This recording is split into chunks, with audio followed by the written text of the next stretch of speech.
सवाल जवाब जारी है और अगले कॉलर हमारे साथ बाबूलाल हैं पाली से। ग्वार पर सवाल पूछना चाहते हैं, पूछिए बाबूलाल। हेलो जी पूछें। सर, अगर ग्वार में बाइंग करनी हो तो कौन सा लेवल सही रहेगा?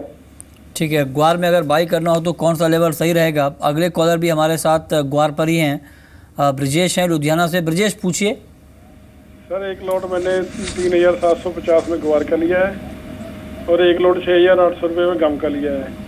बताएं शिव, इनकी बाइंग है और इनको क्या करना चाहिए, और जो सवाल बाबूलाल का है कि आउटलुक, तो दोनों सवालों का जवाब बताएं जी। अगर ग्वार की बात की जाए तो पिछले दिनों हमने इसमें एक अच्छी तेज़ी देखी है, जिसका रीज़न यह है कि जो भी उत्पादक राज्य हैं वहाँ बुआई काफ़ी कम हुई है।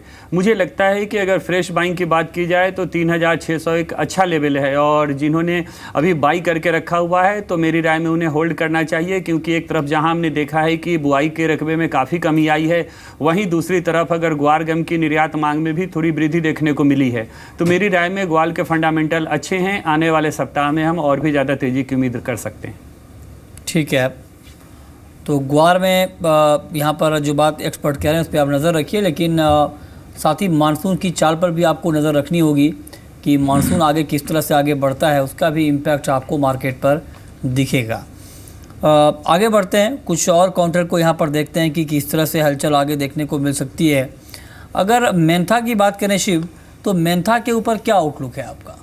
मेंथा में मुझे लगता है कि बारिश के कारण जो भी उत्पादक राज्य है वहाँ पे फसल को नुकसान पहुँचने के कारण इसमें एक अच्छी तेज़ी देखने को मिली है। हालांकि आज थोड़ी सी एक प्रॉफिट बुकिंग के कारण इसमें हमने थोड़ा सा डाउन साइड देखा है, लेकिन ओवरऑल फंडामेंटल मुझे मेंथा के अच्छे दिखाई दे रहे हैं, और मुझे लगता है कि आने वाले दिनों में इसकी कीमतों में अच्छी तेज़ी देखने को मिल सकती है। करंट रेट से करीब 70 से 80 रुपये तक तेज़ी मुझे अगले सप्ताह में दिखाई दे रही है। 70 से 80 रुपए की तेज़ी आपको यहाँ पर कह रहे हैं कि देखने को मिल सकती है, तो इस पर भी आप नज़र बनाकर चल सकते हैं। अगले कॉलर हमारे साथ पवन है, इनफैक्ट चंदौसी से ही, और इनका सवाल मेंथा पर ही है। पूछिए पवन। भाई साहब, 940 रुपए की 2 लॉट ले रखी है मेंथा की। अब हमें ये बताइए एक्सपायरी तक कहाँ ऊपर जा सकता है और क्या ऐसे लगाया जाएगा? अभी भी हमारे एक्सपर्ट ने बताया कि आपको यहाँ पर 50 से 60 रुपए की तेज़ी और दिख सकती है, तो इस पर आप नज़र बनाकर मेंथा में चल सकते हैं। अगले कॉलर हमारे साथ राजेश हैं, सवाई माधोपुर से। मस्टर्ड के ऊपर इनका सवाल है, पूछिए राजेश। हेलो जी पूछें। सर, ये सरसों खरीद रखी है 4200-4300 भाव में, सर ऊपर जाएगी नीचे आएगी? क्या कहेंगे आप शिव मस्टर्ड के ऊपर? इन्होंने 4200-4300 में खरीद रखी है, लेकिन अभी एनसीडेक्स पे काफ़ी अच्छे रेट चल रहे हैं।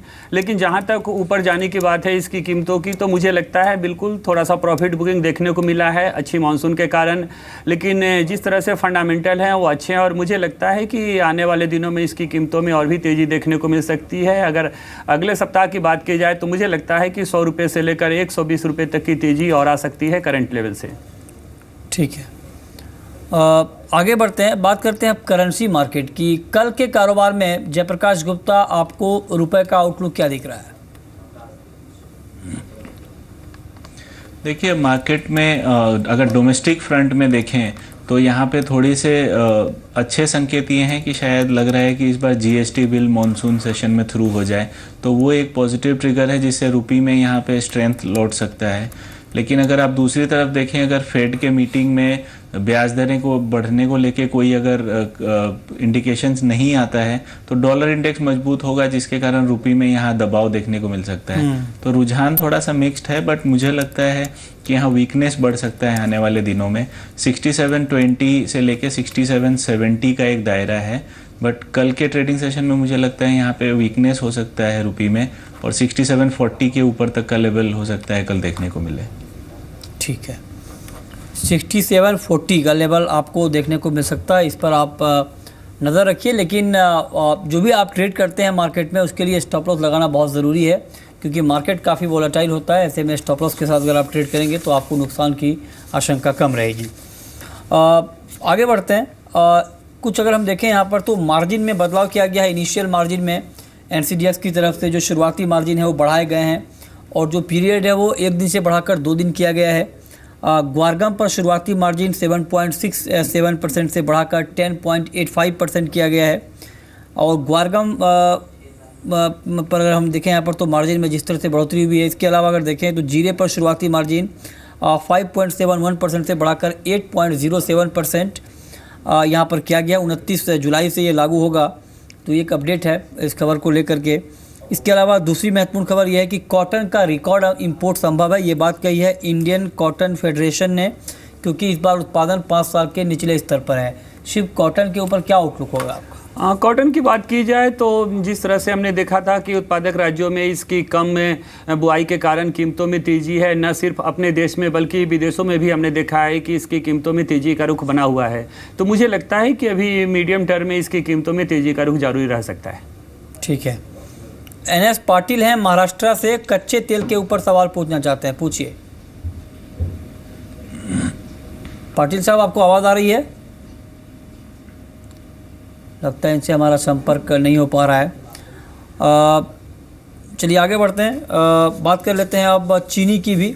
और इकरा की एक रिपोर्ट आई है। ये कहा गया है कि 3 से 4 महीने तक चीनी के दाम हायर लेवल पर ही बने रहेंगे, क्योंकि उत्पादन कम है, डिमांड ज़्यादा है। शिव, ऐसे में चीनी के ऊपर क्या आउटलुक है आपका? मुझे लगता है कि थोड़ी बहुत तेज़ी देखने को मिल सकती है। करंट रेट से 20 से 30 रुपए की तेज़ी संभव है, लेकिन ओवरऑल मुझे लगता है कि अब डिमांड साइड में थोड़ी सी कमी होनी चाहिए, क्योंकि बरसात के सीजन शुरू हो गए हैं। तो अब चीनी की अगर देखा जाए तो कंजम्पशन में भी थोड़ी कमी देखने को मिलती है। लेकिन ओवरऑल मुझे लगता है कि सप्लाई फैक्टर के कारण करंट रेट से 30 से 40 रुपये की तेज़ी संभव है अगले 1 महीने में। ठीक है।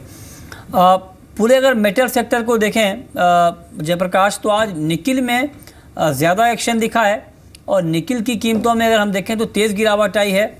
इस गिरावट के पीछे कुछ खास वजह, और क्या ये गिरावट और बढ़ने वाली है? नहीं, मुझे लगता है सिर्फ प्रॉफिट टेकिंग एक वजह है, क्योंकि फंडामेंटल्स में बहुत ज़्यादा बदलाव नहीं है। हालांकि फंडामेंटल्स यहाँ पे बेस मेटल्स के इम्प्रूव हो रहे हैं, क्योंकि जिस हिसाब से इंडस्ट्रियल एक्टिविटी बढ़ रही है और फिजिकल मार्केट में जो इंटरनेशनल मार्केट्स में डिमांड देखने को मिल रहा है। बट मुझे लगता है एक प्रॉफिट टेकिंग है।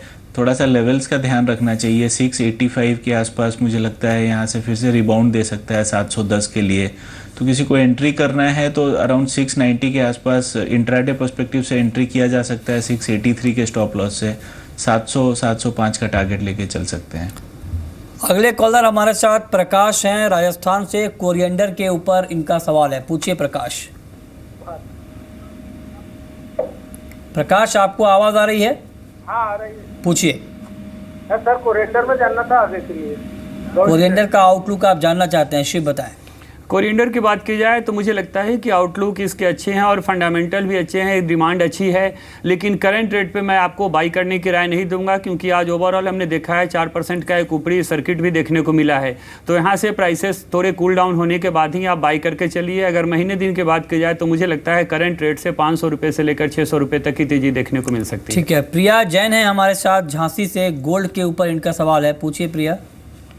सर, मुझे गोल्ड और सिल्वर में बाइंग करना है हाजिर में, तो किस लेवल पे करेंगे? गोल्ड और सिल्वर में इनको बाई करना है।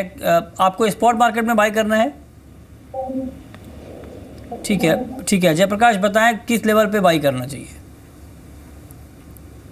देखिए, अगर आप निवेश करना चाहते हैं तो मेरे ख्याल से आप अभी जो ऑप्शंस अवेलेबल हैं, जैसे गोल्ड सोवरेन बॉन्ड है या ETF है, उस तरह पे आप निवेश कर सकते हैं। लेकिन सारे पैसे मौजूदा रेट्स पे ही ना लगाएं। आप एक सिस्टमेटिक वे पे चलें।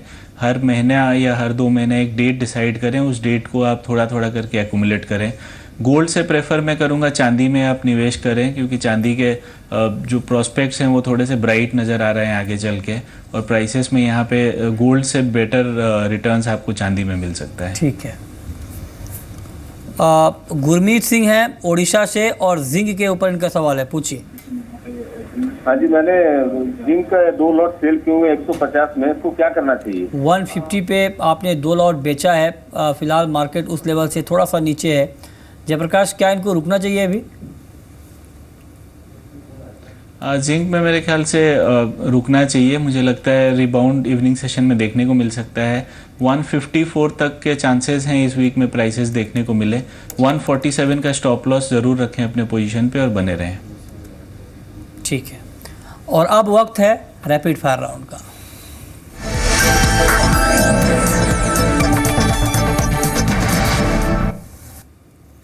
शिव आपकी पहली कॉल क्या होगी? 333 के लेवल पे कॉपर सेल करके चल सकते हैं, 337 का स्टॉप लॉस, 327 का टारगेट। जयप्रकाश आपकी कॉल? सिल्वर 46,400 पे बाई किया जा सकता है, 46,000 का स्टॉप लॉस और 47,000 का टारगेट। आपकी आखिरी कॉल शिव? 151 के लेवल पे जिंक सेल करके चल सकते हैं, 152.20 का स्टॉप लॉस, 149 का टारगेट। बहुत बहुत शुक्रिया शिव आपका और जयप्रकाश गुप्ता आपका भी इस पूरी जानकारी के लिए। तो फिलहाल इस कार्यक्रम में इतना ही।